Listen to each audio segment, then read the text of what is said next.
الحمد للہ وکفى وسلام علی عباده الذین اصطفى اما بعد۔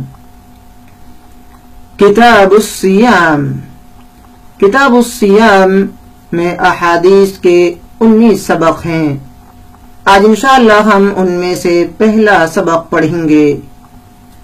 رمضان المبارک کے روزے کب شروع کیے جائیں؟ عن عبد الله بن عمر رضي الله عنهما سمعت رسول الله صلى الله عليه وسلم يقول، عبداللہ ابن عمر رضی اللہ عنہما سے مروی ہے، سمعت فرماتے ہیں کہ میں نے سنا رسول اللہ صلی اللہ علیہ وسلم کو فرماتے ہوئے، اذا رأيتموه فصوموا، اذا رأيتموه جب تم چاند دیکھو، فصوموا تو روزہ رکھو، یعنی جب تم رمضان المبارک کا چاند دیکھو، فصوموا تو روزہ رکھو، وَإِذَا رَأَيْتُمُوهُ اور جب تم شوال کا یعنی عید کا چاند دیکھو، فَأَفْطِرُوا تو روزہ افطار کر لو، روزہ چھوڑ دو،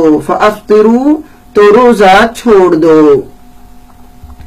فَإِنْ غُمَّ عَلَيْكُمْ فَاقْدُرُوا لَهُ، فَإِنْ غُمَّ عَلَيْكُمْ اور جب تم پر ابر آلود ہو جائے، بادل آ جائے، موسم خراب ہونے کی وجہ سے چاند کو تم نہ دیکھ پاؤ، فَإِنْ غُمَّ عَلَيْكُمْ اور جب تم پر مطلع ابر آلود ہو جائے، فَاقْدُرُوا لَهُ تو تم اندازہ لگاؤ، تو اس کا اندازہ لگاؤ، فَاقْدُرُوا لَهُ تو اس کا اندازہ لگاؤ۔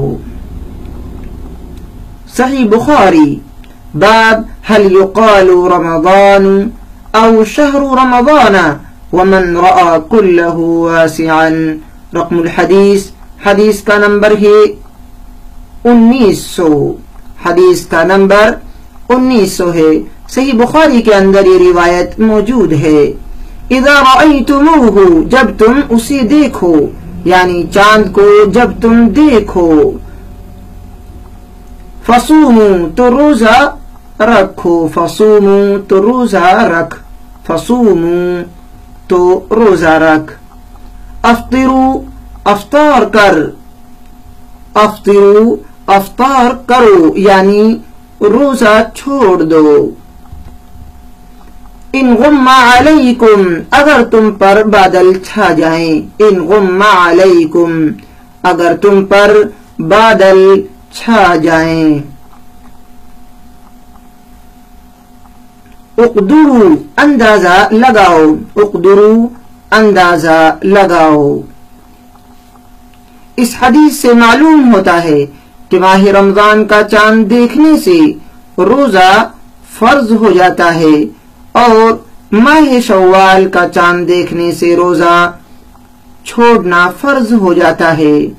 البتہ اگر ماہ شعبان کے 29ویں روز مطلع ابر آلود ہونے کی وجہ سے رمضان کا چاند نظر نہ آئے تو پھر روزہ نہیں رکھنا چاہیے، بلکہ شعبان کے 30 دن پورے کر لینے چاہیے، کیونکہ شعبان کی بقا ہی یقینی امر ہے، جبکہ اس کا اختتام محض شک ہے، اور یقین شک کے ذریعہ ختم نہیں ہوتا۔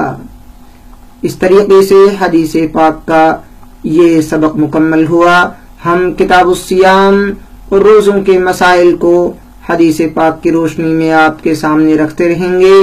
اللہ تعالی ہم سب کو صحیح انداز میں احادیث کی تعلیمات لینے کی توفیق نصیب فرمائے، آمین۔ السلام علیکم ورحمۃ اللہ وبرکاتہ۔